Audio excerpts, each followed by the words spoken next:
मैं हाँ सुखविंदर सिंह सिद्धू। प्रोग्राम ਦੇ ਵਿੱਚ ਗੱਲਬਾਤ ਕਰਾਂਗੇ ਪੰਜਾਬ ਦੀ ਸਿਆਸਤ ਦੇ ਨਾਲ ਜੁੜੀਆਂ ਤੇ ਆਮ ਲੋਕਾਂ ਦੇ ਨਾਲ ਜੁੜੀਆਂ ਕੁਝ ਅਹਿਮ ਖਬਰਾਂ ਦੇ ਉੱਪਰ। ਸਭ ਤੋਂ ਪਹਿਲਾਂ ਗੱਲਬਾਤ ਕਰਾਂਗੇ ਭਗਵੰਤ ਮਾਨ ਦੇ ਬਾਰੇ। ਭਗਵੰਤ ਮਾਨ ਦਾ ਆਖਿਰਕਾਰ ਦਰਦ ਛਲਕਿਆ ਹੈ।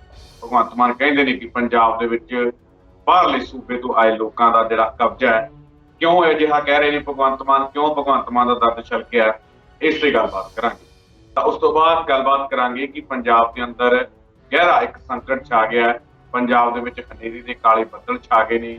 ਬਲੈਕ ਆਊਟ ਦਾ ਖਤਰਾ ਵੱਧ ਗਿਆ ਹੈ। ਇਹ ਖਤਰਾ ਟਲੇਗਾ ਕਿਵੇਂ ਤੇ ਆਖਿਰ ਇਹ ਖਤਰਾ ਆਇਆ ਕਿਵੇਂ, ਇਸ ਤੇ ਵੀ ਵਿਸਤਾਰਪੂਰਵਕ ਚਰਚਾ ਕਰਾਂਗੇ। ਤਾਂ ਉੱਤੇ ਨਾਲ ਦੀ ਨਾਲ ਚਰਚਾ ਕਰਾਂਗੇ ਕਿ ਪੰਜਾਬ ਦੇ MP ਆਪਣੇ ਹਲਕੇ ਦੇ ਲੋਕਾਂ ਦੇ ਵਿੱਚੋਂ ਅਚਾਨਕ ਗਾਇਬ ਕਿਉਂ ਹੋ ਗਏ ਨੇ, ਇਸ ਤੇ ਗੱਲਬਾਤ ਕਰਾਂਗੇ ਤੇ ਨਾਲ ਹੀ ਨਾਲ ਦੱਸਾਂਗੇ ਕਿ ਆਖਰ MP ਲੈਣ ਦਾ ਜਿਹੜਾ ਫੰਡ ਹੈ ਉਹ ਕਿਉਂ ਰੋਕਿਆ ਗਿਆ ਤੇ ਕੀ ਇਸੇ ਕਰਕੇ ਹੀ MP ਲੋਕਾਂ ਦੇ ਵਿੱਚੋਂ ਗਾਇਬ ਨੇ ਜਾਂ ਕਾਰਨ ਕੁਝ ਹੋਰ ਹੈ। ਇਹਨਾਂ ਸਾਰੀਆਂ ਖਬਰਾਂ ਤੇ ਵਿਸਤਾਰਪੂਰਵਕ ਚਰਚਾ ਕਰਾਂਗੇ। ਸਭ ਤੋਂ ਪਹਿਲਾਂ ਮੇਰੇ ਨਾਲ ਮਹਿਮਾਨ ਦੇ ਤੌਰ ਤੇ ਜੁੜੇ ਹੋਏ ਰਾਜਨੀਤਿਕ ਮਾਹਰ ਡਾਕਟਰ ਭੀਮਿੰਦਰ ਸਿੰਘ ਜੀ, ਸਭ ਤੋਂ ਪਹਿਲਾਂ ਮੈਂ ਸਵਾਗਤ ਕਰਦੇ ਹਾਂ। ਸਰ ਸਵਾਗਤ ਹੈ ਪ੍ਰੋਗਰਾਮ ਵਿੱਚ। ਬਹੁਤ-ਬਹੁਤ ਸ਼ੁਕਰੀਆ, ਮਿਹਰਬਾਨੀ, ਧੰਨਵਾਦ ਸੁਖਿੰਦਰ ਜੀ। ਸਰ ਪੰਜਾਬ ਦੇ ਲੋਕਾਂ ਦੇ ਲਈ ਖਬਰਾਂ ਮੇਰੇ ਕੋਲੇ ਦੋ ਨੇ, ਇੱਕ ਖੁਸ਼ੀ ਦੀ ਖਬਰ ਹੈ, ਇੱਕ ਗਮੀ ਦੀ ਖਬਰ ਹੈ। ਹੁਣ ਤੁਸੀਂ ਦੱਸ ਦਿਓ ਕਿ ਪਹਿਲਾਂ ਸ਼ੁਰੂਆਤ ਕਿੱਥੋਂ ਕਰੀਏ, ਖੁਸ਼ੀ ਦੀ ਖਬਰ ਤੋਂ ਕਰੀਏ ਕਿ ਗਮੀ ਦੀ ਖਬਰ ਤੋਂ ਕਰੀਏ। ਬਿਲਕੁਲ ਪਹਿਲਾਂ ਤਾਂ ਖੁਸ਼ੀ ਵਾਲੀ ਖਬਰ ਤੋਂ ਹੀ ਆਪਾਂ ਨੂੰ ਸ਼ੁਰੂਆਤ ਕਰਨੀ ਚਾਹੀਦੀ ਹੈ, ਕਿਉਂਕਿ ਖੁਸ਼ੀ ਦੀ ਖਬਰ ਪਹਿਲਾਂ ਜੀ ਕੀ ਕਰੇ ਜੀ, ਕਿਉਂਕਿ ਆਪਾਂ ਮਕਸਦ ਲੋਕਾਂ ਨੂੰ ਨਿਰਾਸ਼ ਕਰਨਾ ਨਹੀਂ, ਦੁਖੀ ਕਰਨਾ ਨਹੀਂ ਆ। ਆਪਾਂ ਤਾਂ ਚਾਹੁੰਦੇ ਆ ਕਿ ਪੰਜਾਬ ਖੁਸ਼ਹਾਲ ਹੋਵੇ, ਖੁਸ਼ ਰਹੇ, ਔਰ ਪੰਜਾਬੀ ਜਿੰਨੇ ਖੁਸ਼ਹਾਲ ਹੋਣਗੇ ਉਹਨਾਂ ਭਾਰਤ ਖੁਸ਼ਹਾਲ ਹੋਏਗਾ।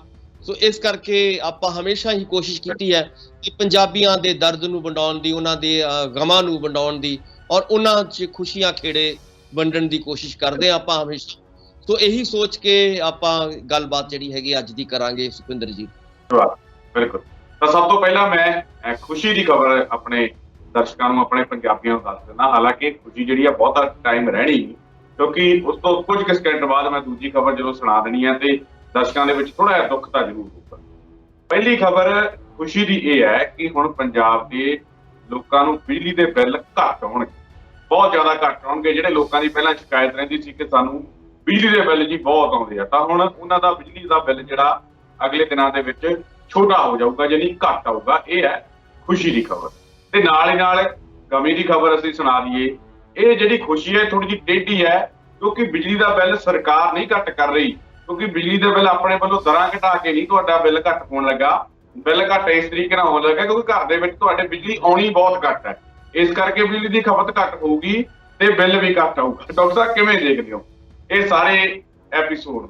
ਪੰਜਾਬ ਦੇ ਅੰਦਰ ਕਾਲੇ ਸੰਕਟ, ਕਾਲੇ ਬੱਦਲ ਦੇ ਜਿਹੜੇ ਸੰਕਟ ਛਾ ਚੁੱਕੇ ਨੇ, ਬਿਜਲੀ ਦਾ ਖਤਰਾ ਜਿਹੜਾ ਵੱਧ ਚੁੱਕਿਆ ਹੈ, ਆਉਣ ਵਾਲੇ ਦਿਨਾਂ ਦੇ ਵਿੱਚ ਬਿਜਲੀ ਦੀ ਲੋੜ ਵੀ ਲੋਕਾਂ ਨੂੰ ਪੈਣੀ ਹੈ, ਤਾਂ ਫਿਰ ਕਿਵੇਂ ਦੇਖਦੇ ਹੋ ਇਹ ਬਿਜਲੀ ਦਾ ਸੰਕਟ ਆਇਆ ਕਿਉਂ ਤੇ ਇਹਦੇ ਤੋਂ ਨਿਜਾਤ ਕਿਵੇਂ ਮਿਲ ਪਾਊ?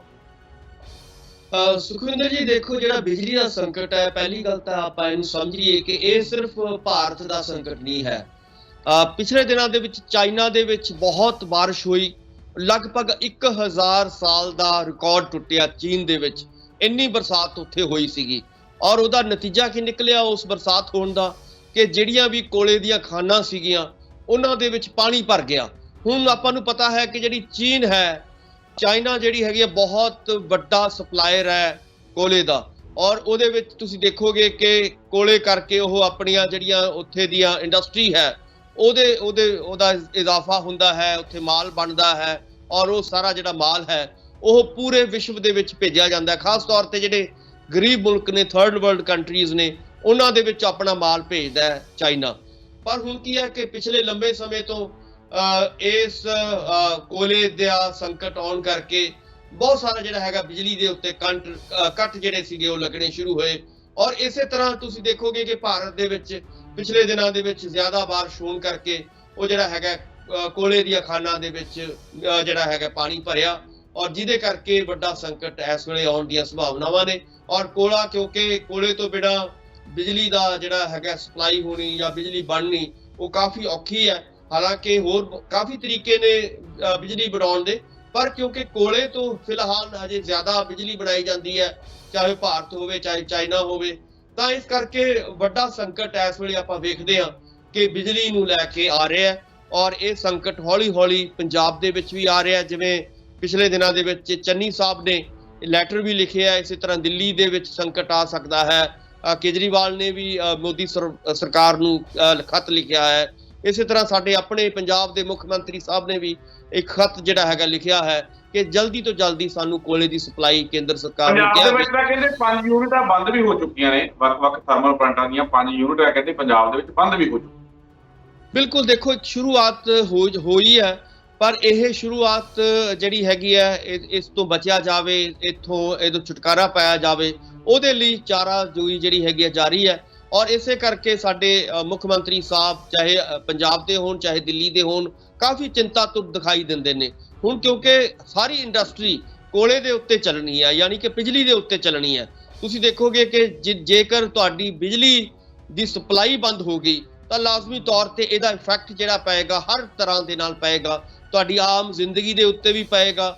ਔਰ ਖਾਸ ਤੌਰ ਤੇ ਸਾਡੀ ਜਿਹੜੀ ਇੰਡਸਟਰੀ ਹੈ, ਚਾਹੇ ਉਹਦੇ ਵਿੱਚ ਲੁਧਿਆਣੇ ਦੀ ਇੰਡਸਟਰੀ ਹੈ, ਪਠਾਨਕੋਟ ਦੀ ਇੰਡਸਟਰੀ ਹੈ, ਜਲੰਧਰ ਦੀ ਇੰਡਸਟਰੀ ਹੈ, ਜਿਹੜੇ ਇੰਡਸਟਰੀ ਖੇਤਰ ਨੇ ਜਿੱਥੇ ਬਹੁਤ ਵੱਡੀਆਂ ਇੰਡਸਟਰੀਆਂ ਜਿਹੜੀਆਂ ਨੇ ਲਗਾਈਆਂ ਗਈਆਂ ਨੇ, ਉੱਥੇ ਇਹਦੇ ਬਹੁਤ ਵੱਡੇ ਇਫੈਕਟ ਪੈਣ ਦੀਆਂ ਸੰਭਾਵਨਾਵਾਂ ਨੇ। ਔਰ ਉਹਦੇ ਕਰਕੇ ਬਹੁਤ ਸਾਡਾ ਜਿਹੜਾ ਹੈਗਾ ਲੋਕ ਬੇਰੁਜ਼ਗਾਰ ਹੋ ਸਕਦੇ ਹੈ। ਯਾਨੀ ਕਿ ਕਹਿਣ ਦਾ ਮਤਲਬ ਹੈ ਕਿ ਕਾਫੀ ਵੱਡੇ ਸੰਕਟ, ਜੇਕਰ ਬਿਜਲੀ ਨਹੀਂ ਬਣਦੀ ਜਾਂ ਬਿਜਲੀ ਦੇ ਉੱਤੇ ਕੋਈ ਸੰਕਟ ਆਉਂਦਾ ਹੈ ਜਾਂ ਕੋਲਾ ਸਾਨੂੰ ਨਹੀਂ ਮਿਲਦਾ, ਕੋਲੇ ਦਾ ਸੰਕਟ ਆਉਂਦਾ ਹੈ, ਤਾਂ ਲਾਜ਼ਮੀ ਤੌਰ ਤੇ ਇਹ ਸੰਕਟ ਜਿਹੜਾ ਹੈਗਾ ਕਾਫੀ ਗੰਭੀਰ ਹੈ ਔਰ ਇਸ ਨੂੰ ਬਹੁਤ ਸੀਰੀਅਸ ਹੋ ਕੇ ਸੋਚਣ ਦੀ ਲੋੜ ਹੈ। ਔਰ ਕਈ ਵਾਰੀ ਇਹ ਵੀ ਆ ਰਿਹਾ ਹੈ, ਕਈ ਜਿਹੜੀਆਂ ਕੋਈ ਨੁਕਤਾ ਨਿਗਾਹ ਤੋਂ ਕੋਈ ਚੀਜ਼ਾਂ ਪੇਸ਼ ਹੋ ਰਹੀਆਂ ਨੇ, ਉਹ ਇਹ ਵੀ ਕਹਿ ਰਹੇ ਨੇ ਕੁਝ ਲੋਕ ਕਿ ਹੋ ਸਕਦਾ ਹੈ ਕਿ ਪ੍ਰਾਈਵੇਟ ਹੱਥਾਂ ਨੂੰ ਜ਼ਿਆਦਾ ਜਿਹੜੀ ਹੈਗੀ ਤਾਕਤ ਦੇਣ ਦੇ ਲਈ ਵੀ ਇਹ ਚੀਜ਼ਾਂ ਜਿਹੜੀਆਂ ਨੇ ਕੀਤੀਆਂ ਜਾ ਰਹੀਆਂ ਨੇ। ਸੋ ਕਾਫੀ ਇਹਦੇ ਐਂਗਲ ਤੋਂ ਇਹਦੀ ਸਟੱਡੀ ਕੀਤੀ ਜਾ ਰਹੀ ਹੈ। ਇਸ ਵੇਲੇ ਆਪਾਂ ਕਹਿ ਸਕਦੇ ਹਾਂ ਕਿ ਚਾਹੇ ਕਿਸੇ ਵੀ ਐਂਗਲ ਤੋਂ ਸਟੱਡੀ ਅਸੀਂ ਕਰੀਏ, ਪਰ ਸੰਕਟ ਜਿਹੜਾ ਹੈਗਾ ਇਸ ਵੇਲੇ ਬਰਕਰਾਰ ਹੈ। ਔਰ ਬਿਜਲੀ ਦਾ ਸੰਕਟ ਮੈਨੂੰ ਲੱਗਦਾ ਹੈ ਕਿ ਬਹੁਤ ਵੱਡਾ ਮਹੱਤਵਪੂਰਨ ਸੰਕਟ ਹੈ, ਜਿਹਦੇ ਕਰਕੇ ਸਾਡੀ ਲਾਈਫ ਚੱਲਦੀ ਹੈ। ਅੱਜ ਅਸੀਂ ਬਿਜਲੀ ਤੋਂ ਬਗੈਰ ਕੋਈ ਵੀ ਚੀਜ਼, ਇੱਥੋਂ ਤੱਕ ਕਿ ਆਪਾਂ ਇੰਟਰਨੈਟ ਜਿਹੜਾ ਚਲਾਉਂਦੇ ਆ ਇਹਨੇ ਵੀ ਬਿਜਲੀ ਤੇ ਚੱਲਣਾ ਹੈ, ਜਾਂ ਜਿਹੜਾ ਜੋ ਵੀ ਚੀਜ਼ਾਂ ਨੇ ਚੱਲਣਾ ਹੈ ਤਾਂ ਬਿਜਲੀ ਦੇ ਰਾਹੀਂ ਅਸੀਂ ਬਿਜਲੀ ਦੇ ਉੱਤੇ ਬਹੁਤ ਡਿਪੈਂਡੈਂਟ ਹਾਂ। ਇਸ ਵੇਲੇ ਸਾਰਾ ਪੂਰੀ ਦੁਨੀਆ ਡਿਪੈਂਡੈਂਟ ਹੈ। ਔਰ ਇਸ ਕਰਕੇ ਮੈਨੂੰ ਲੱਗਦਾ ਹੈ ਕਿ ਇਹਦਾ ਸੰਕਟ ਜੇਕਰ ਚੀਨ ਔਰ ਭਾਰਤ ਦੇ ਵਿੱਚ ਫੈਲਦਾ ਹੈ ਤਾਂ ਇਹ ਸੰਕਟ ਪੂਰੀ ਵਿਸ਼ਵ ਦੇ ਵਿੱਚ ਇਹਦਾ ਅਸਰ ਤੁਸੀਂ ਦੇਖੋਗੇ ਕਿ ਹੋਏਗਾ। ਔਰ ਉਮੀਦ ਕੀਤੀ ਜਾਣੀ ਬਣਦੀ ਹੈ ਕਿ ਆਉਣ ਵਾਲੇ ਸਮੇਂ ਦੇ ਵਿੱਚ ਸਾਡੀ ਜਿਹੜੀ ਕੇਂਦਰ ਸਰਕਾਰ ਹੈ, ਮੋਦੀ ਸਰਕਾਰ ਹੈ, ਉਹ ਇਸ ਸੰਕਟ ਨੂੰ ਜਿਹੜਾ ਹੈਗਾ ਕੰਟਰੋਲ ਕਰਨ ਦੇ ਵਿੱਚ ਕਾਫੀ ਉਹ ਤੇਜ਼ੀ ਦਿਖਾਏਗੀ। ਔਰ ਉਮੀਦ ਕੀਤੀ ਜਾਣੀ ਬਣਦੀ ਹੈ ਕਿ ਜਿਵੇਂ ਸਾਡੇ ਮੁੱਖ ਮੰਤਰੀ ਸਾਹਿਬ ਨੇ ਲੈਟਰ ਲਿਖਿਆ ਹੈ ਤਾਂ ਉਹਦੇ ਉੱਤੇ ਕਾਰਵਾਈ ਹੋਏਗੀ ਔਰ ਜਲਦੀ ਤੋਂ ਜਲਦੀ ਪੰਜਾਬ ਨੂੰ ਕੋਲੇ ਦਾ ਜੋ ਭੰਡਾਰ ਸਾਨੂੰ ਮਿਲਣਾ ਹੈ ਉਹਦੀ ਸਪਲਾਈ ਜਲਦੀ ਹੋਏਗੀ। ਸੁਖਵਿੰਦਰ ਜੀ, ਤਲਵੰਡੀ ਸਾਬੋ ਦੀਆਂ ਡਾਕਟਰ ਸਾਹਿਬ, ਤਲਵੰਡੀ ਸਾਬੋ ਦੀਆਂ 2 ਯੂਨਿਟਾਂ ਬੰਦ ਹੋ ਚੁੱਕੀਆਂ ਨੇ, ਲਹਿਰਾ ਮੁਹੱਬਤ ਦੀ 1 ਯੂਨਿਟ ਬੰਦ ਹੋ ਚੁੱਕੀ ਹੈ ਤੇ 2 ਯੂਨਿਟਾਂ ਜਿਹੜੀਆਂ ਰੋਪੜ ਦੀਆਂ ਵੀ ਬੰਦ ਹੋ ਚੁੱਕੀਆਂ ਨੇ। ਕਿਵੇਂ ਦੇਖਦੇ ਹੋ ਕਿ ਪੰਜਾਬ ਸਰਕਾਰ ਦੀ ਜਿਹੜੀ ਪੂਰੀ ਨੂਰਤਾ ਖੁੱਲ ਚੁੱਕੀ ਹੈ, ਪਰ ਜਿਸ ਤਰੀਕੇ ਦੇ ਨਾਲ ਜਿਹੜੇ ਪੰਜਾਬ ਬਿਜਲੀ ਬੋਰਡ ਦੇ ਜਿਹੜੇ ਕਾਮੇ ਨੇ ਆਪਣੇ ਫੇਸਬੁੱਕ ਪੇਜਾਂ ਦੇ ਉੱਪਰ ਜਾਂ ਅਪੀਲ ਕਰ ਰਹੇ ਨੇ ਕਿ ਭਾਈ ਬਿਜਲੀ ਦੀ ਵਰਤੋਂ ਇਹਨਾਂ ਦਿਨੀ ਧਿਆਨ ਨਾਲ ਕਰੋ, ਜ਼ਿਆਦਾ ਤੋਂ ਜ਼ਿਆਦਾ ਜਿੰਨੀ ਘੱਟ ਹੋ ਸਕੇ ਉਨੀ ਕਰੋ, ਕਿਉਂਕਿ ਸੰਕਟ ਜਿਹੜਾ ਬਹੁਤ ਜ਼ਿਆਦਾ ਵੱਧ ਚੁੱਕਿਆ। ਤਾਂ ਬਲੈਕ ਆਊਟ ਦਾ ਸਾਫ਼ ਤੌਰ ਤੇ ਖਤਰਾ ਮੰਡਰਾ ਰਿਹਾ ਹੈ। ਆਉਣ ਵਾਲੇ ਦਿਨਾਂ ਦੇ ਵਿੱਚ ਇਹ ਸੰਕਟ ਜਿਹੜਾ ਗਹਿਰਾ ਹੁੰਦਾ ਜਾਏਗਾ ਜੇਕਰ ਇੱਥੇ ਨਾ ਕੰਟਰੋਲ ਕੀਤਾ ਗਿਆ। ਬਿਲਕੁਲ, ਦੇਖੋ ਜੇਕਰ ਨਾ ਕੋਲੇ ਦੀ ਸਪਲਾਈ ਹੋਈ ਸੈਂਟਰ ਸਰਕਾਰ ਵੱਲੋਂ ਤਾਂ ਲਾਜ਼ਮੀ ਤੌਰ ਤੇ ਬਲੈਕ ਆਊਟ ਹੋਣ ਦੀਆਂ ਪੂਰੀਆਂ ਸੰਭਾਵਨਾਵਾਂ ਇਸ ਵੇਲੇ ਦਿਖਾਈ ਦੇ ਰਹੀਆਂ ਨੇ। ਔਰ ਉਹਦਾ ਵੱਡਾ ਕਾਰਨ ਇਹੀ ਹੈ ਕਿਉਂਕਿ ਜਿਵੇਂ ਮੈਂ ਪਹਿਲਾਂ ਕਿਹਾ ਕਿ ਹਰ ਤਰ੍ਹਾਂ ਦੇ ਨਾਲ ਅਸੀਂ ਬਿਜਲੀ ਦੇ ਉੱਤੇ ਡਿਪੈਂਡੈਂਟ ਹਾਂ। ਇਹ ਤਾਂ ਕਹਿਣਾ ਬਹੁਤ ਆਸਾਨ ਹੈ ਕਿ ਤੁਸੀਂ ਬਿਜਲੀ ਘੱਟ ਵਰਤੋ ਜਾਂ ਬਿਜਲੀ ਦੀ ਜਿਹੜੀ ਹੈਗੀ ਹੈ ਦੁਰਵਰਤੋਂ ਨਾ ਕਰੋ, ਇਹ ਕਹਿਣਾ ਆਸਾਨ ਹੈ, ਪਰ ਜਿੰਨੇ ਵੀ ਲੋਕਾਂ ਨੂੰ ਲੋੜ ਹੈ ਮੈਨੂੰ ਲੱਗਦਾ ਹੈ ਕਿ ਉਹ ਲੋਕ ਜਿਹੜੇ ਨੇ ਜੇ ਘੱਟ ਤੋਂ ਘੱਟ ਵੀ ਵਰਤੋਂ ਕਰਨਗੇ ਤਾਂ ਵੀ ਜਿਹੜੀ ਹੈਗੀ ਆ ਉਹਦੇ ਲਈ ਵੀ ਬਿਜਲੀ ਜਿਹੜੀ ਪੈਦਾ ਨਹੀਂ ਹੋ ਰਹੀ। ਸੋ ਇਸ ਕਰਕੇ ਜਿਵੇਂ ਤੁਸੀਂ ਕਿਹਾ ਕਿ ਕੁਝ ਜਿਹੜੇ ਥਰਮਲ ਪਲਾਂਟ ਨੇ ਉਹਨਾਂ ਦੇ ਕੁਝ ਯੂਨਿਟ ਜਿਹੜੇ ਨੇ ਉਹ ਬੰਦ ਕੀਤੇ ਜਾ ਰਹੇ ਨੇ ਔਰ ਹੌਲੀ ਹੌਲੀ ਜਿੰਨੀ ਇਹ ਸਪਲਾਈ ਜਿਹੜੀ ਹੈਗੀ ਆ ਲੇਟ ਹੋਏਗੀ ਉਹਦੇ ਨਾਲ ਕੀ ਹੋਏਗਾ ਕਿ ਹੌਲੀ ਹੌਲੀ ਹੋਰ ਵੀ ਜਿਹੜੇ ਯੂਨਿਟਸ ਨੇ ਉਹ ਬੰਦ ਹੋਣ ਦੀਆਂ ਸੰਭਾਵਨਾਵਾਂ ਨਜ਼ਰ ਆ ਰਹੀਆਂ ਨੇ। ਸੋ ਇੱਕ ਦਿਨ ਐਸਾ ਆਏਗਾ ਬਹੁਤ ਛੇਤੀ ਕਿ ਆਉਣ ਵਾਲੇ ਦਿਨਾਂ ਦੇ ਵਿੱਚ ਬਲੈਕ ਆਊਟ ਹੋ ਸਕਦਾ। ਇਕੱਲੇ ਪੰਜਾਬ ਦੀ ਮੈਂ ਗੱਲ ਨਹੀਂ ਕਰ ਰਿਹਾ, ਇਹਦੇ ਵਿੱਚ ਦਿੱਲੀ ਵੀ ਸ਼ਾਮਲ ਹੈ, ਇਹਦੇ ਵਿੱਚ ਹੋਰ ਬਾਕੀ ਸੂਬੇ ਜਿਹੜੇ ਜਿੱਥੇ ਸਪਲਾਈ ਆਉਂਦੀ ਹੈ ਕੋਲੇ ਦੀ, ਜਿੱਥੇ ਕੋਲੇ ਤੋਂ ਬਿਜਲੀ ਬਣਦੀ ਹੈ, ਉੱਥੇ ਇਹਦਾ ਪ੍ਰਭਾਵ ਜਿਹੜਾ ਹੈਗਾ ਬਹੁਤ ਗਹਿਰਾ ਵੇਖਣ ਨੂੰ ਮਿਲ ਸਕਦਾ ਹੈ। ਸੋ ਇਸ ਕਰਕੇ ਆਪਾਂ ਇਹੀ ਕਹਿ ਸਕਦੇ ਹਾਂ ਕਿ ਸਾਨੂੰ ਪਹਿਲਾਂ ਹੀ ਮੈਂਟਲੀ ਪ੍ਰਪੇਅਰ ਹੋਣ ਦੀ ਲੋੜ ਹੈ ਸਾਰੇ ਪੰਜਾਬੀਆਂ ਨੂੰ, ਪੂਰੇ ਭਾਰਤੀਆਂ ਨੂੰ, ਕਿ ਅਸੀਂ ਇਸ ਵੱਡੇ ਸੰਕਟ ਦਾ ਮੁਕਾਬਲਾ ਕਰਨ ਦੇ ਲਈ ਤਿਆਰ ਰਹੀਏ। ਸੋ ਉਮੀਦ ਕੀਤੀ ਜਾਣੀ ਬਣਦੀ ਹੈ ਕਿ ਆਉਣ ਵਾਲੇ ਦਿਨਾਂ ਦੇ ਵਿੱਚ, ਕਿਉਂਕਿ ਹੁਣ ਬਾਰਿਸ਼ਾਂ ਨਹੀਂ ਪੈ ਰਹੀਆਂ, ਬਾਰਿਸ਼ਾਂ ਘਟ ਰਹੀਆਂ ਨੇ, ਸੋ ਉਮੀਦ ਇਹੀ ਕਰਨੀ ਬਣਦੀ ਹੈ ਕਿ ਕੋਲਾ ਜਿਹੜਾ ਹੈਗਾ ਕੋਲਾ ਖਾਨਾਂ ਦੇ ਵਿੱਚੋਂ ਕੱਢਿਆ ਜਾਏਗਾ ਔਰ ਉਹਨਾਂ ਨੂੰ ਛੇਤੀ ਆਪਣੇ ਆਪਣੇ ਖੇਤਰਾਂ ਦੇ ਵਿੱਚ ਅਸੀਂ ਵੀ ਆਪਣੇ ਚੈਨਲ ਦੇ ਮਾਧਿਅਮ ਦੇ ਰਾਹੀਂ ਦਰਸ਼ਕਾਂ ਨੂੰ ਵੀ ਅਪੀਲ ਕਰਦੇ ਹਾਂ ਕਿ ਜਿੱਥੇ ਬਿਜਲੀ ਦੀ ਵਰਤੋਂ ਜਿਹੜੀ ਆ ਸਾਰੀ ਜਾ ਸਕਦੀ ਹੈ ਉੱਥੇ ਸਾਰ ਲੈਣੀ ਚਾਹੀਦੀ ਹੈ। ਥੋੜੇ ਦਿਨ ਸੰਕਟ ਦੇ ਨੇ, ਥੋੜੇ ਦਿਨ ਜਿਹੜੇ ਇhtiyਾਤ ਵਰਤਿਆ ਜਾਵੇ, ਥੋੜੇ ਦਿਨ ਜਿਹੜਾ ਬਿਜਲੀ ਦੀ ਵਰਤੋਂ ਥੋੜੀ ਜਿਹੀ ਧਿਆਨ ਨਾਲ ਕਰ ਲਈ ਜਾਵੇ, ਸਿੱਧੇ ਢੰਗ ਨਾਲ ਕਰ ਲਈ ਜਾਵੇ, ਤਾਂ ਜੋ ਗਹਿਰੇ ਸੰਕਟ ਤੋਂ ਜਿਹੜਾ ਆਪਾਂ ਸਾਰੇ ਬਚ ਸਕੀਏ। ਇਹੋ ਜਿਹੇ ਸਮੇਂ ਦੇ ਉੱਪਰ ਸਰਕਾਰਾਂ ਦੀ ਵੀ ਸਾਥ ਦੇਣ ਦੀ ਲੋੜ ਹੈ, ਤਾਂ ਆਪਾਂ ਨੂੰ ਇੱਕ ਦੂਜੇ ਦੀ ਸਾਥ ਦੇਣ ਦੀ ਲੋੜ ਹੈ। ਜਿੱਥੇ ਵੀ ਜਿਹੜੀ ਹੈਗੀ ਹੈ ਸਰਦਾ ਬਿਜਲੀ ਤੋਂ ਬਿਨਾਂ, ਤਾਂ ਉੱਥੇ ਸਾਰ ਲੈਣਾ ਚਾਹੀਦਾ। ਥੋੜੇ ਦਿਨਾਂ ਦੀ ਗੱਲ ਹੈ, ਦੁਬਾਰਾ ਜਿਹੜਾ ਸੰਕਟ ਦੁਬਾਰਾ ਉੱਡ ਜਾਊਗਾ, ਪਰ ਫਿਲਹਾਲ ਥੋੜੇ ਦਿਨ, ਜਿੰਨਾ ਕੁ ਦਿਨ ਸੰਕਟ ਹੈ, ਤਾਂ ਥੋੜੇ ਜਿਹੇ ਧਿਆਨ ਨਾਲ ਆਪਾਂ ਨੂੰ ਰਹਿਣ ਦੀ ਲੋੜ ਹੈ। ਸਰਕਾਰ ਦਾ ਸਾਥ ਸਾਨੂੰ ਦੇਣਾ ਚਾਹੀਦਾ ਹੈ। ਉਹ ਗੱਲ ਇਹ ਪੰਜਾਬ ਦੀ ਸਮੱਸਿਆ ਨਹੀਂ ਹੈ, ਪੂਰੇ ਭਾਰਤ ਦੀ ਸਮੱਸਿਆ ਹੈ, ਤਾਂ ਥੋੜਾ ਜਿਹਾ ਸਾਨੂੰ ਸਾਥ ਦੇਣ ਦੀ ਜ਼ਰੂਰਤ ਹੈਗੀ। ਇਹਦੇ ਨਾਲ ਸਾਡਾ ਆਪਣਾ ਹੀ ਜਿਹੜਾ ਭਲਾ ਹੈਗਾ। ਜੇਕਰ ਡਾਕਟਰ ਸਾਹਿਬ ਆਪਾਂ ਅਗਲੀ ਖਬਰ ਦੀ ਗੱਲਬਾਤ ਕਰੀਏ, ਅਗਲੀ ਖਬਰ ਭਗਵੰਤ ਮਾਨ ਦਾ ਜਿਹੜਾ ਦਰਦ ਚੱਲ ਗਿਆ, ਉਹ ਕਹਿੰਦੇ ਕਿ ਜਿਹੜੇ ਬਾਹਰਲੇ ਸੂਬਿਆਂ ਦੇ ਉਮੀਦਵਾਰ ਜਿਹੜੇ ਨੇ ਨੌਕਰੀ ਲੈਣ ਦੇ ਤੌਰ ਤੇ, ਉਹ ਕਹਿੰਦੇ ਜ਼ਿਆਦਾ ਨੌਕਰੀਆਂ ਲੈ ਜਾਂਦੀਆਂ, ਪੰਜਾਬ ਦੇ ਨੌਜਵਾਨਾਂ ਦੇ ਹੱਕਾਂ ਦੇ ਉੱਤੇ ਕਹਿੰਦੇ ਕਬਜ਼ਾ ਕਰ ਰਹੇ ਆ। ਇਹ ਕਿਵੇਂ ਦੇਖਦੇ ਹੋ ਭਗਵੰਤ ਮਾਨ ਦੀ ਇਸ ਗੱਲ ਨੂੰ? ਕਿਸ ਸੰਦਰਭ ਦੇ ਵਿੱਚ ਭਗਵੰਤ ਮਾਨ ਇਹ ਗੱਲ ਕਹਿ ਰਹੇ ਨੇ? ਜੇਕਰ ਥੋੜਾ ਤੁਸੀਂ ਆਪਣੇ ਦਰਸ਼ਕਾਂ ਨੂੰ ਤਫਸੀਲ ਦੇ ਵਿੱਚ ਜਿਹੜਾ ਸਮਝਾ ਸਕਦੇ। ਸੁਖਵਿੰਦਰ ਜੀ ਦੇਖੋ, ਭਗਵੰਤ ਮਾਨ ਜੀ ਦਾ ਜਿੱਥੋਂ ਤੱਕ ਤਾਲੁਕਾਤ ਹੈ, ਭਗਵੰਤ ਮਾਨ ਵਾਹਿਦ ਇੱਕ ਆਮ ਆਦਮੀ ਪਾਰਟੀ ਦੇ ਐਸੇ ਲੀਡਰ ਨੇ ਜਿਨ੍ਹਾਂ ਨੇ ਲੋਕ ਸਭਾ ਦੇ ਵਿੱਚ, ਮੈਨੂੰ ਲੱਗਦਾ ਹੈ ਕਿ ਉਹਨਾਂ ਦਾ ਦਰਦ ਹਮੇਸ਼ਾ ਹੀ ਛਲਕਿਆ ਹੈ ਪੰਜਾਬ ਦੇ ਪ੍ਰਤੀ, ਪੰਜਾਬੀਅਤ ਦੇ ਪ੍ਰਤੀ ਔਰ ਪੰਜਾਬੀ ਭਾਸ਼ਾ ਦੇ ਪ੍ਰਤੀ, ਔਰ ਇਹੀ ਦਰਦ ਉਹਨਾਂ ਦਾ ਮੌਜੂਦਾ ਸਮੇਂ ਦੇ ਵਿੱਚ ਛਲਕ ਰਿਹਾ ਹੈ। ਔਰ ਤੁਸੀਂ ਦੇਖੋਗੇ ਕਿ ਬਹੁਤ ਸਾਰੇ ਨੁਕਤੇ, ਬਹੁਤ ਸਾਰੇ ਸਵਾਲ ਉਹ ਪਾਰਲੀਮੈਂਟ ਦੇ ਵਿੱਚ ਉਠਾਉਂਦੇ ਰਹੇ ਨੇ, ਜਿਨ੍ਹਾਂ ਕਰਕੇ ਭਗਵੰਤ ਮਾਨ ਨੂੰ ਜਾਣਿਆ ਜਾਂਦਾ ਹੈ, ਜਿਹਦਾ ਕਰਕੇ ਭਗਵੰਤ ਮਾਨ ਦੀ ਇੱਕ ਵੱਖਰੀ ਪਛਾਣ ਹੈ। ਜੇ ਆਪਾਂ ਕਹਿੰਦੇ ਹਾਂ ਕਿ 13 MP ਨੇ, ਔਰ 13 ਦੇ ਵਿੱਚੋਂ ਜੇ ਕੋਈ ਸਭ ਤੋਂ ਵੱਧ ਵੋਕਲ ਹੋ ਕੇ ਵੱਡੇ ਵੱਡੇ ਮੁੱਦੇ ਉਠਾਉਂਦਾ ਹੈ ਪੰਜਾਬ ਦੇ ਨਾਲ ਸੰਬੰਧਿਤ, ਪੰਜਾਬੀਆਂ ਦੇ ਨਾਲ ਸੰਬੰਧਿਤ, ਕਿਸਾਨਾਂ ਦੇ ਨਾਲ ਸੰਬੰਧਿਤ, ਮਜ਼ਦੂਰਾਂ ਦੇ ਨਾਲ ਸੰਬੰਧਿਤ, ਜਾਂ ਹੋਰ ਕਿਸੇ ਵੀ ਮੁੱਦੇ ਦੇ ਉੱਤੇ ਜੇ ਕੋਈ ਬੋਲਦਾ ਹੈ ਤਾਂ ਉਹ ਭਗਵੰਤ ਮਾਨ ਹੀ ਬੋਲਦੇ ਨੇ।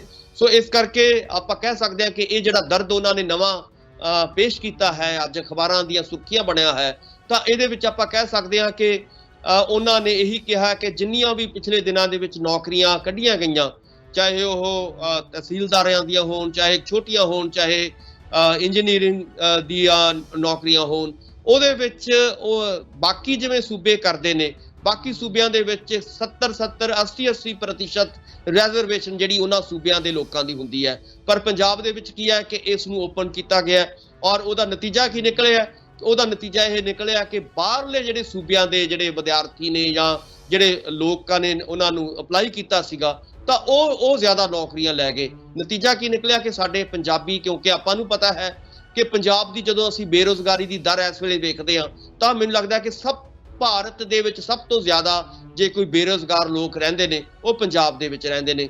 ਸੋ ਇਸ ਕਰਕੇ ਪੰਜਾਬ ਸਰਕਾਰ ਨੂੰ ਇਹਦੇ ਉੱਤੇ ਵੱਖਰੀ ਪਾਲਿਸੀ ਬਣਾਉਣੀ ਚਾਹੀਦੀ ਹੈ ਕਿ ਸਾਡਾ ਅੱਜ ਸਾਡਾ ਨੌਜਵਾਨ ਬੇਰੁਜ਼ਗਾਰ ਕਿਉਂ ਹੈ? ਉਹ ਇਸ ਲਈ ਬੇਰੁਜ਼ਗਾਰ ਹੈ ਕਿਉਂਕਿ ਸਰਕਾਰੀ ਨੌਕਰੀਆਂ ਦੇ ਉੱਤੇ ਰਿਜ਼ਰਵੇਸ਼ਨ ਜਿਹੜੀ ਮਿਲਣੀ ਚਾਹੀਦੀ ਹੈ ਉਹਨਾਂ ਨੂੰ, ਉਹ ਨਹੀਂ ਮਿਲ ਰਹੀ। ਬਾਹਰਲੇ ਜਦੋਂ ਤੁਸੀਂ ਓਪਨ ਕਰੋਗੇ ਤਾਂ ਲਾਜ਼ਮੀ ਤੌਰ ਤੇ ਆਪਾਂ ਨੂੰ ਪਤਾ ਹੈ ਕਿ ਬਾਹਰਲੇ ਜਿਹੜੇ ਵਿਦਿਆਰਥੀ ਹੋਣਗੇ ਜਾਂ ਬਾਹਰਲੇ ਜਿਹੜੇ ਲੋਕ ਹੋਣਗੇ, ਉਹ ਤੁਹਾਡੇ ਨਾਲ ਜਦੋਂ ਮੁਕਾਬਲਾ ਹੋਏਗਾ ਪੰਜਾਬੀਆਂ ਦੇ ਨਾਲ, ਤਾਂ ਲਾਜ਼ਮੀ ਤੌਰ ਤੇ ਉਹ ਨੌਕਰੀਆਂ ਲੈ ਕੇ ਜਾ ਸਕਦੇ ਹੈ। ਔਰ ਇਹੀ ਨਤੀਜਾ ਨਿਕਲਿਆ ਹੈ ਕਿ ਪਿਛਲੇ ਦਿਨਾਂ ਦੇ ਵਿੱਚ ਜਿੰਨੀਆਂ ਵੀ ਨੌਕਰੀਆਂ ਕੱਢੀਆਂ ਗਈਆਂ, ਉਹਦੇ ਵਿੱਚ 50% ਤੋਂ ਲੈ ਕੇ 70-70, 80-80% ਤੱਕ ਬਾਹਰਲੇ ਲੋਕਾਂ ਨੂੰ ਜਿਹੜੀਆਂ ਨੇ ਨੌਕਰੀਆਂ ਮਿਲੀਆਂ ਨੇ। ਸੋ ਉਹੀ ਦਰਦ ਜਿਹੜਾ ਹੈਗਾ ਬਿਆਨ ਕੀਤਾ ਹੈ ਭਗਵੰਤ ਮਾਨ ਹੋਰਾਂ ਨੇ, ਔਰ ਉਹਨਾਂ ਨੇ ਕਿਹਾ ਹੈ ਬਕਾਇਦਾ ਤੌਰ ਤੇ ਸਾਡੀ ਸਰਕਾਰ ਨੂੰ ਇੱਕ ਜਿਹੜੀ ਹੈਗੀ ਸਲਾਹ ਵੀ ਦਿੱਤੀ ਹੈ, ਔਰ ਇੱਕ ਆਪਣਾ ਦੁੱਖ ਜ਼ਾਹਿਰ ਵੀ ਕੀਤਾ ਹੈ ਕਿ ਕਿਉਂ ਨਾ ਆਉਣ ਵਾਲੇ ਦਿਨਾਂ ਦੇ ਵਿੱਚ ਪੰਜਾਬੀਆਂ ਦੇ ਲਈ ਵਿਸ਼ੇਸ਼ ਤੌਰ ਤੇ ਉਹਨਾਂ ਦੀ ਰਿਜ਼ਰਵੇਸ਼ਨ ਲਾਈ ਜਾਏ। ਬਾਹਰਲੇ ਲੋਕਾਂ ਨੂੰ ਜਿਵੇਂ ਬਾਕੀ ਸੂਬੇ ਕਰਦੇ ਆ, ਉਹਨਾਂ ਨੂੰ ਜਿਹੜਾ ਹੈਗਾ ਪਾਬੰਦੀ ਉਹਨਾਂ ਦੇ ਉੱਤੇ ਲੱਗਣੀ ਚਾਹੀਦੀ ਹੈ, ਔਰ ਸਿਰਫ ਤੇ ਸਿਰਫ ਇਹ ਜਿਹੜੀਆਂ ਨੌਕਰੀਆਂ ਨਿਕਲਣ ਉਹ ਪੰਜਾਬ ਦੇ ਲਈ, ਜਿੰਨਾ ਬਾਕੀ ਸਟੇਟਾਂ ਨੂੰ ਮੰਨ ਲਓ 80-80, 90-90% ਜਿਹੜੇ ਲੋਕ ਨੇ ਉਹ ਉਸੇ ਖਿੱਤੇ ਦੇ ਲੋਕ ਜਾਂ ਉਸੇ ਸਟੇਟ ਦੇ ਲੋਕ ਅਪਲਾਈ ਕਰ ਸਕਦੇ ਆ। ਸੋ ਉਸੇ ਤਰੀਕੇ ਨੂੰ ਤੁਹਾਨੂੰ ਅਪਣਾਉਣਾ ਪਏਗਾ ਤਾਂ ਕਿ ਪੰਜਾਬੀਆਂ ਨੂੰ ਇਹ ਨੌਕਰੀਆਂ ਮਿਲ ਸਕਣ। ਪੰਜਾਬ ਤਾਂ ਪਹਿਲਾਂ ਹੀ ਆਪਾਂ ਨੂੰ ਪਤਾ ਹੈ ਕਿ ਸਾਡਾ ਨੌਜਵਾਨ ਬਾਹਰ ਜਾ ਰਿਹਾ ਹੈ। ਉਹ ਕਿਉਂ ਬਾਹਰ ਜਾ ਰਿਹਾ? ਕਿਉਂਕਿ ਉਹਨਾਂ ਨੂੰ ਲੱਗਦਾ ਹੈ ਕਿ ਇੱਥੇ ਨੌਕਰੀਆਂ ਨਹੀਂ ਮਿਲ ਰਹੀਆਂ। ਇੱਥੇ ਕੋਈ ਸਿਸਟਮ ਵਧੀਆ ਨਹੀਂ ਹੈ। ਸੋ ਇਸ ਕਰਕੇ ਪੰਜਾਬੀਆਂ ਨੂੰ ਜੇ ਅਸੀਂ ਪੰਜਾਬ ਦੇ ਵਿੱਚ ਰੱਖਣਾ ਚਾਹੁੰਦੇ ਹਾਂ ਤਾਂ ਲਾਜ਼ਮੀ ਤੌਰ ਤੇ ਸਾਨੂੰ ਰਿਜ਼ਰਵੇਸ਼ਨ ਲਾ ਕੇ ਸਾਨੂੰ ਉਹਨਾਂ ਨੂੰ ਨੌਕਰੀਆਂ ਦੇਣੀਆਂ ਪੈਣਗੀਆਂ ਔਰ ਪੰਜਾਬ ਦੇ ਨੌਜਵਾਨਾਂ ਦੀ ਪੱਖ ਦੀ ਗੱਲ ਕਰਨੀ ਪਏਗੀ। ਸੋ ਇਸ ਕਰਕੇ ਚੰਗਾ ਇਹ ਜਿਹੜਾ ਸਵਾਲ ਉਠਾਇਆ ਹੈ ਭਗਵੰਤ ਮਾਨ ਨੇ, ਇਸ ਲਈ ਉਹਨਾਂ ਨੂੰ ਆਪਾਂ ਕਹਿ ਸਕਦੇ ਹਾਂ ਕਿ ਇੱਕ ਵਧੀਆ ਇੱਕ ਲੀਡਰ ਦੇ ਤੌਰ ਤੇ ਉੱਭਰ ਰਹੇ ਨੇ ਭਗਵੰਤ ਮਾਨ ਜੀ। ਜੀ ਸੁਖਵਿੰਦਰ ਜੀ, ਬਿਲਕੁਲ। ਉੱਥੇ ਜੇਕਰ ਆਪਾਂ ਅਗਲੀ ਖਬਰ ਦੀ ਗੱਲਬਾਤ ਕਰੀਏ, ਪੰਜਾਬ ਦੇ ਐਮਪੀ ਜਿਹੜੇ ਲੋਕਾਂ ਦੇ ਵਿੱਚੋਂ ਬਿਲਕੁਲ ਹੀ ਗਾਇਬ ਹੋ ਚੁੱਕੇ ਨੇ, ਕਿਉਂਕਿ ਲੋਕਾਂ ਦੇ ਨਾਲ ਰਾਬਤਾ ਹੀ ਉਹਨਾਂ ਦਾ ਖਤਮ ਹੋ ਚੁੱਕਿਆ। ਕਿਵੇਂ ਦੇਖਦੇ ਹੋ? ਇੱਕ ਤਾਂ ਇਹ ਗੱਲ ਮੰਨੀ ਜਾ ਰਹੀ ਹੈ ਕਿ ਜਿਹੜਾ 5 ਕਰੋੜ ਰੁਪਇਆ ਪਰ ਸਾਲ ਦਾ ਜਿਹੜਾ ਕਹਿੰਦੇ ਕਿ ਐਮਪੀ ਲੈਂਡ ਦੇ ਖਾਤੇ ਦੇ ਵਿੱਚ ਆਉਂਦਾ ਹੁੰਦਾ ਸੀ, ਕਹਿੰਦੇ ਉਹ ਐਮਪੀ ਲੈਂਡ ਦੇ ਖਾਤਿਆਂ ਦੇ ਵਿੱਚੋਂ ਗਾਇਬ ਹੋ ਗਿਆ, ਯਾਨੀ ਕਿ ਬੰਦ ਹੋ ਗਿਆ, ਆ ਨਹੀਂ ਰਿਹਾ, ਪਿਛਲੇ ਲੰਬੇ ਸਮੇਂ ਤੋਂ ਬੰਦ ਹੋ ਚੁੱਕਿਆ। ਗ੍ਰਾਂਟ ਇਹ ਰੋਕ ਦਿੱਤੀ ਗਈ ਹੈ ਇੱਕ, ਤਾਂ ਕਿਉਂ ਰੋਕੀ ਗਈ ਇਹ ਗ੍ਰਾਂਟ? ਕਿਵੇਂ ਦੇਖਦੇ ਹੋ ਕਿ ਇਹ ਗ੍ਰਾਂਟ ਜਿਹੜੀ ਆਉਣ ਦੇ ਨਾ ਕਰਕੇ ਹੀ ਜਿਹੜਾ ਇਹ ਐਮਪੀ ਜਿਹੜੇ ਉੱਥੋਂ ਗਾਇਬ ਹੋਇਆ, ਜਾਂ ਕੋਈ ਕਾਰਨ ਕੋਈ ਹੋਰ ਵੀ ਹੈ? ਸੁਖਵਿੰਦਰ ਜੀ, ਇਹਦੇ ਕਈ ਕਾਰਨ ਨੇ। ਇੱਕ ਤਾਂ ਵੱਡਾ ਕਾਰਨ ਇਹੀ ਹੈ ਕਿ ਕਿਉਂਕਿ ਜੇਕਰ ਲੋਕ ਸਭਾ ਮੈਂਬਰ ਜਿਹੜੇ ਹੁੰਦੇ ਆ, ਜਿਵੇਂ ਆਪਾਂ ਹੁਣ ਭਗਵੰਤ ਮਾਨ ਦੀ ਗੱਲ ਕੀਤੀ ਹੈ, ਤਾਂ ਭਗਵੰਤ ਮਾਨ ਸਾਹਿਬ ਇਸੇ ਲਈ ਹੀ ਲੋਕਾਂ 'ਚ ਜਾਣੇ ਜਾਂਦੇ ਸੀਗੇ ਕਿਉਂਕਿ ਉਹ ਜਿਹੜਾ ਵੀ ਐਮਪੀ ਲੈਂਡ ਦਾ ਫਾਇਦਾ ਜਿਹੜਾ ਉਹਨਾਂ ਨੂੰ ਮੁਨਾਫਾ ਮਿਲਦਾ ਸੀ, ਜਾਂ ਜਿਹੜਾ ਉਹਨਾਂ ਨੂੰ ਪੈਸਾ ਮਿਲਦਾ ਸੀਗਾ, ਉਹ ਹਰ 25 ਉਹ ਲੋਕਾਂ ਦੇ ਉੱਤੇ ਖਰਚਦੇ ਸੀਗੇ। ਸੋ ਇਸ ਕਰਕੇ ਲੋਕਾਂ ਨੂੰ ਇਹ ਲੱਗਦਾ ਸੀਗਾ ਕਿ ਐਮਪੀ ਸਾਹਿਬ ਜਿਹੜੇ ਨੇ, ਪਹਿਲਾਂ ਜਦੋਂ ਤੁਸੀਂ ਆਪਾਂ ਪਿਛਲੇ ਜਿਹੜੇ ਸਰਕਾਰਾਂ ਵੇਖਦੇ ਆ, ਉਹਨਾਂ ਦੇ ਐਮਪੀ ਵੇਖਦੇ ਆ, ਤਾਂ ਉਹਨਾਂ ਨੂੰ ਪਤਾ ਹੀ ਨਹੀਂ ਸੀਗਾ ਕਿ ਐਮਪੀ ਵੀ ਕੋਈ ਹੁੰਦੇ ਨੇ ਔਰ ਉਹਨਾਂ ਕੋਲੇ ਪੈਸਾ ਵੀ ਆਉਂਦਾ ਹੈ। ਸੋ ਇਸ ਕਰਕੇ ਉਹ ਸਾਰਾ ਪੈਸਾ ਜਿਹੜਾ ਸੀਗਾ ਕਿਤੇ ਨਾ ਕਿਤੇ ਖੁਰਦ-ਬੁਰਦ ਹੁੰਦਾ ਸੀਗਾ। ਸੋ ਹੁਣ ਕੀ ਹੈ, ਹੁਣ ਇਸ ਵੇਲੇ ਕੀ ਹੈ ਕਿ ਇਸ ਵੇਲੇ ਲੋਕਾਂ ਨੂੰ ਇਹ ਪਤਾ ਲੱਗ ਗਿਆ ਕਿ ਐਮਪੀ ਨੂੰ ਵੀ ਪੈਸਾ ਮਿਲਦਾ ਹੈ, ਔਰ ਜਿਵੇਂ ਤੁਸੀਂ ਕਹਿ ਰਹੇ ਹੋ ਕਿ 5 ਕਰੋੜ ਰੁਪਇਆ ਇੱਕ ਸਾਲ ਦਾ ਉਹਨਾਂ ਨੂੰ ਮਿਲਦਾ ਸੀਗਾ। ਪਰ ਹੁਣ ਕੀ ਹੈ ਕਿ ਪਿਛਲੇ 1.5 ਸਾਲ ਤੋਂ ਲਗਾਤਾਰ ਇਹ ਐਮਪੀ ਲੈਂਡ ਦਾ ਫਾਇਦਾ ਜਿਹੜਾ ਹੈਗਾ, ਪੈਸਾ ਜਿਹੜਾ ਹੈਗਾ, ਉਹ ਲਗਭਗ 1.5 ਸਾਲ ਤੋਂ ਨਹੀਂ ਮਿਲਿਆ। ਕਾਰਨ ਕੀ ਹੈ? ਕਾਰਨ ਜਿਹੜੀ ਸਾਡੀ ਬੀਜੇਪੀ ਸਰਕਾਰ ਹੈ, ਇਹ ਹਮੇਸ਼ਾ ਹੀ ਕੱਟ ਲਾਉਣਾ ਚਾਹੁੰਦੀ ਹੈ, ਇਹ ਹਮੇਸ਼ਾ ਹੀ ਲੋਕਾਂ ਦੇ ਵਿਰੋਧ ਭੁਗਤਦੀ ਰਹੀ ਹੈ। ਸੋ ਇਸ ਕਰਕੇ ਕਿਉਂਕਿ ਪੰਜਾਬ ਦੇ ਵਿੱਚ ਆਪਾਂ ਕਹਿ ਸਕਦੇ ਹਾਂ ਕਿ ਬੀਜੇਪੀ ਦਾ ਕੋਈ ਬਹੁਤਾ ਇੱਥੇ ਆਧਾਰ ਨਹੀਂ ਹੈ। ਇੱਥੇ 8 MP ਜਿਹੜੇ ਨੇ ਉਹ ਤਾਂ ਕਾਂਗਰਸ ਦੇ ਨੇ, ਔਰ ਉਹਦੇ ਵਿੱਚੋਂ ਆਪਾਂ ਕਹਿ ਸਕਦੇ ਹਾਂ ਕਿ ਅਕਾਲੀ ਦਲ ਦੇ ਨੇ, ਜਾਂ ਇੱਕ ਸਾਡੇ ਜਿਹੜੇ ਨੇ ਆਮ ਆਦਮੀ ਪਾਰਟੀ ਦੇ ਨੇ। ਯਾਨੀ ਕਿ ਉਹਨਾਂ ਨੂੰ ਲੱਗਦਾ ਹੈ ਕਿ ਬੀਜੇਪੀ ਨੂੰ ਕਿ ਇੱਥੇ ਪੈਸਾ ਦੇਣ ਦਾ ਕੋਈ ਫਾਇਦਾ ਨਹੀਂ, ਕਿਉਂਕਿ ਆਧਾਰ ਉਹਨਾਂ ਦਾ ਖਤਮ ਹੋ ਚੁੱਕਿਆ ਹੈ। ਸੋ ਇਸ ਕਰਕੇ 2 ਹੀ ਸੀਟਾਂ ਨੇ ਇੱਥੇ, ਅਕਾਲੀ ਦਲ ਕੋਲੇ 2 ਨੇ, 2 ਹੀ ਭਾਜਪਾ ਦੇ ਕੋਲੇ ਨੇ, ਇੱਕ ਆਮ ਆਦਮੀ ਪਾਰਟੀ ਕੋਲੇ ਆ, ਤੇ 8 ਜਿਹੜੀਆਂ ਨੇ ਉਹ ਕਾਂਗਰਸ ਕੋਲੇ ਨੇ, ਯਾਨੀ ਕਿ ਭਾਜਪਾ ਕੋਲੇ ਸਿਰਫ 2 ਨੇ। ਇਸੇ ਕਰਕੇ ਉਹਨਾਂ ਨੂੰ ਲੱਗਦਾ ਹੈ ਕਿ ਇੱਥੇ ਇੰਨੇ ਪੈਸਾ ਬਰਬਾਦ ਕਰਨ ਦਾ ਕੋਈ ਫਾਇਦਾ ਨਹੀਂ ਹੈ। ਸੋ ਇਸ ਕਰਕੇ ਕੱਟ ਲਾਇਆ ਗਿਆ, ਪਿਛਲੇ 1.5 ਸਾਲ ਤੋਂ ਕੱਟ ਲੱਗਿਆ ਹੈ, ਔਰ ਜਿਹਦੇ ਕਰਕੇ ਐਮਪੀ ਸਾਹਿਬਾਨ ਨੂੰ ਬਹੁਤ ਔਖਾ ਹੋ ਗਿਆ, ਕਿਉਂਕਿ ਲੋਕ ਤਾਂ ਪੁੱਛਦੇ ਨੇ ਕਿ ਤੁਸੀਂ ਸਾਡੇ ਲਈ ਕੀ ਕਰਕੇ ਜਾਓਗੇ। ਮੰਨ ਲਓ ਐਮਪੀ ਨੂੰ ਬਾਹਰ ਜੇ ਜਾਣਾ ਪੈਂਦਾ, ਲੋਕਾਂ 'ਚ ਜਾਣਾ ਪੈਂਦਾ, ਤਾਂ ਲੋਕ ਤਾਂ ਵੱਡੇ ਸਵਾਲ ਇਹੀ ਪੁੱਛਣਗੇ ਕਿ ਤੁਹਾਡਾ ਜਿਹੜਾ ਪੈਸਾ ਆ ਰਿਹਾ ਹੈ ਤੁਸੀਂ ਉਹ ਕਿੱਥੇ ਖਰਚ ਕਰ ਰਹੇ ਹੋ। ਜਦੋਂ ਤੁਹਾਡਾ ਪੈਸਾ ਹੀ ਨਹੀਂ ਜਦੋਂ ਆਏਗਾ ਤਾਂ ਲਾਜ਼ਮੀ ਤੌਰ ਤੇ ਐਮਪੀ ਸਾਹਿਬਾਨ ਨੂੰ ਉਹਨਾਂ ਲੋਕਾਂ ਦੇ ਸਵਾਲ ਜਿਹੜੇ ਨੇ ਉਹਨਾਂ ਦੇ ਜਵਾਬ ਦੇਣੇ ਔਖੇ ਹੋ ਜਾਣਗੇ। ਸੋ ਇਹ ਹੋ ਰਹੇ ਨੇ। ਸੋ ਇਸ ਕਰਕੇ ਜਿਹੜਾ ਹੈਗਾ ਇੱਕ ਕਾਰਨ ਦਾ ਇਹ ਵੱਡਾ ਹੈਗਾ। ਦੂਜਾ ਕਾਰਨ ਆਪਾਂ ਕਹਿ ਸਕਦੇ ਹਾਂ ਕਿ ਪਿਛਲੇ ਦਿਨਾਂ ਦੇ ਵਿੱਚ ਕਿਉਂਕਿ ਹੁਣ 22 ਦੀਆਂ ਇਲੈਕਸ਼ਨਾਂ ਨੇ, ਔਰ 22 ਦੀਆਂ ਇਲੈਕਸ਼ਨਾਂ ਕਰਕੇ ਕਾਂਗਰਸ ਪਾਰਟੀ ਹੋਵੇ, ਚਾਹੇ ਆਮ ਆਦਮੀ ਪਾਰਟੀ ਹੋਵੇ, ਚਾਹੇ ਅਕਾਲੀ ਦਲ ਹੋਵੇ, ਚਾਹੇ ਬੀਜੇਪੀ ਵਾਲੇ ਹੋਣ, ਜਿੰਨੇ ਵੀ ਇਹਨਾਂ ਦੇ ਪਾਰਟੀਆਂ ਦੇ ਐਮਪੀ ਸਾਹਿਬਾਨ ਨੇ, ਉਹਨਾਂ ਦਾ ਧਿਆਨ ਆਪਣੀਆਂ ਜਿਹੜੀਆਂ 22 ਦੀਆਂ ਚੋਣਾਂ ਦੇ ਉੱਤੇ ਲੱਗਿਆ ਹੋਇਆ, ਆਪਣੀਆਂ ਪਾਰਟੀਆਂ ਤੇ ਲੱਗਿਆ ਹੋਇਆ। ਇਸੇ ਤਰ੍ਹਾਂ ਤੁਸੀਂ ਦੇਖਿਆ ਹੋਵੇਗਾ ਕਿ ਲਖੀਮਪੁਰ ਵਾਲੀ ਘਟਨਾ ਤੋਂ ਬਾਅਦ ਸਾਰੀ ਜਿਹੜੀ ਕਾਂਗਰਸ ਹੈ ਇਸ ਵੇਲੇ ਯੂਪੀ ਦੇ ਵਿੱਚ ਬੈਠੀ ਹੈ, ਔਰ ਯੂਪੀ ਦੇ ਰਾਹੀਂ ਪੋਲਿਟਿਕਸ ਜਿਹੜੀ ਹੈਗੀ ਹੋ ਰਹੀ ਹੈ। ਸੋ ਇਸੇ ਕਰਕੇ ਆਪਾਂ ਦੇਖਦੇ ਹਾਂ ਕਿ ਅਕਾਲੀ ਦਲ ਵੀ ਯੂਪੀ ਦੇ ਆਧਾਰ ਦੇ ਉੱਤੇ ਆਪਣੀ ਪੰਜਾਬ ਦੇ ਵਿੱਚ ਪੋਲਿਟਿਕਸ ਚਮਕਾਉਣ ਦੀ ਕੋਸ਼ਿਸ਼ ਕਰ ਰਿਹਾ ਹੈ। ਇਸੇ ਤਰ੍ਹਾਂ ਆਮ ਆਦਮੀ ਪਾਰਟੀ ਉੱਥੇ ਜਾ ਰਹੀ ਹੈ, ਔਰ ਇਸੇ ਤਰ੍ਹਾਂ ਬੀਜੇਪੀ ਉੱਥੇ ਬੁਰੀ ਤਰ੍ਹਾਂ ਉਲਝ ਚੁੱਕੀ ਹੈ। ਸੋ ਕਹਿਣ ਦਾ ਮਤਲਬ ਹੈ ਕਿ ਇੱਕ ਕਾਰਨ ਵੱਡਾ ਇਹ ਵੀ ਹੈ ਕਿ ਇਹ ਜਿਹੜੇ ਐਮਪੀ ਨੇ, ਇਹ ਵੱਖ-ਵੱਖ ਪਾਰਟੀਆਂ ਦੇ ਨੇ, ਇਹ ਯੂਪੀ ਦੇ ਰਾਹੀਂ ਆਪਣੀ ਜਿਹੜੀ ਹੈਗੀ ਹੈ ਪੋਲਿਟਿਕਸ ਕਰਨ ਦੀ ਕੋਸ਼ਿਸ਼ ਕਰ ਰਹੇ ਨੇ, ਜਿਹਦੇ ਕਰਕੇ ਪੰਜਾਬ ਦੇ ਮੁੱਦੇ ਕਿਤੇ ਨਾ ਕਿਤੇ ਪਿੱਛੇ ਪੈਂਦੇ ਨਜ਼ਰ ਆ ਰਹੇ ਨੇ। ਸੋ ਇਸ ਕੋਸ਼ਿਸ਼ ਇਹੀ ਕਰਨੀ ਚਾਹੀਦੀ ਹੈ, ਇਸ ਵੇਲੇ ਲੋੜ ਹੈ ਇਹਨਾਂ ਐਮਪੀ ਸਾਹਿਬਾਨ ਨੂੰ ਕਿ ਪੰਜਾਬ ਦੇ ਵਿੱਚ ਰਹਿ ਕੇ ਪੰਜਾਬ ਦੇ ਮੁੱਦੇ ਉਠਾਏ ਜਾਣ। ਚਾਹੇ ਤੁਹਾਡੇ ਕੋਲੇ ਜੇਕਰ ਪੈਸੇ ਨਹੀਂ ਭੇਜ ਰਹੀ ਸਰਕਾਰ, ਕੇਂਦਰ ਸਰਕਾਰ, ਤਾਂ ਲਾਜ਼ਮੀ ਤੌਰ ਤੇ ਉਹਨਾਂ ਨੂੰ ਘੇਰਨਾ ਚਾਹੀਦਾ ਹੈ, ਚਿੱਠੀਆਂ ਲਿਖਣੀਆਂ ਚਾਹੀਦੀਆਂ ਨੇ, ਔਰ ਉਹਨਾਂ ਤੋਂ ਮੰਗ ਕਰਨੀ ਚਾਹੀਦੀ ਹੈ ਮੋਦੀ ਸਾਹਿਬ ਤੋਂ ਕਿ ਤੁਸੀਂ ਸਾਡਾ ਜੋ ਬਣਦਾ ਹੱਕ ਹੈ ਉਹ ਤਾਂ ਘੱਟੋ ਘੱਟ ਭੇਜੋ, ਤਾਂ ਕਿ ਅਸੀਂ ਮੌਕੇ ਸਮੇਂ ਸਿਰ ਜਿਹੜਾ ਹੈਗਾ ਆਪਣਾ ਪੈਸਾ ਲੋਕਾਂ ਦੇ ਉੱਤੇ ਖਰਚ ਕਰ ਸਕੀਏ। ਸੋ ਕਹਿਣ ਦਾ ਮਤਲਬ ਹੈ ਕਿ MP ਸਾਹਿਬਾਨ ਨੂੰ ਵੀ ਆਪਣੀ ਜਿਹੜੀ ਸਾਰੀ એનર્ਜੀ ਹੈ ਉਹ ਬਾਹਰਲੀ ਜਿਹੜੀ ਯੂਪੀ 'ਚ ਜਾ ਕੇ ਜਿਹੜੀ ਆਪਣੀ ਪੋਲਿਟਿਕਸ ਕਰ ਰਹੇ ਨੇ ਜਾਂ ਹੋਰ ਇੱਧਰ ਉੱਧਰ ਦੀ ਪੋਲਿਟਿਕਸ ਕਰ ਰਹੇ ਨੇ, ਉਹਦੀ ਬਜਾਏ ਫੋਕਸ ਉਹਨਾਂ ਦਾ ਲੋਕਾਂ ਦੇ ਉੱਤੇ ਹੋਣਾ ਚਾਹੀਦਾ, ਆਪਣੇ ਖੇਤਰ ਦੇ ਉੱਤੇ ਹੋਣਾ ਚਾਹੀਦਾ, ਤਾਂ ਕਿ ਪੰਜਾਬ ਦੇ ਲੋਕਾਂ ਨੂੰ ਜੋ ਵੀ ਉਹ ਫੰਡ ਲੈ ਕੇ ਆਉਣ ਉਹਨਾਂ ਦਾ ਫਾਇਦਾ ਮਿਲ ਸਕੇ। ਸੁਖਵਿੰਦਰ ਜੀ, ਤਾਂ ਡਾਕਟਰ ਸਾਹਿਬ ਤੁਸੀਂ ਸਾਡੇ ਨਾਲ ਇਸ ਪ੍ਰੋਗਰਾਮ ਦੇ ਵਿੱਚ ਜੁੜੇ, ਤੁਹਾਡਾ ਬਹੁਤ ਬਹੁਤ ਧੰਨਵਾਦ। ਬਹੁਤ ਬਹੁਤ ਸ਼ੁਕਰੀਆ, ਮਿਹਰਬਾਨੀ, ਧੰਨਵਾਦ।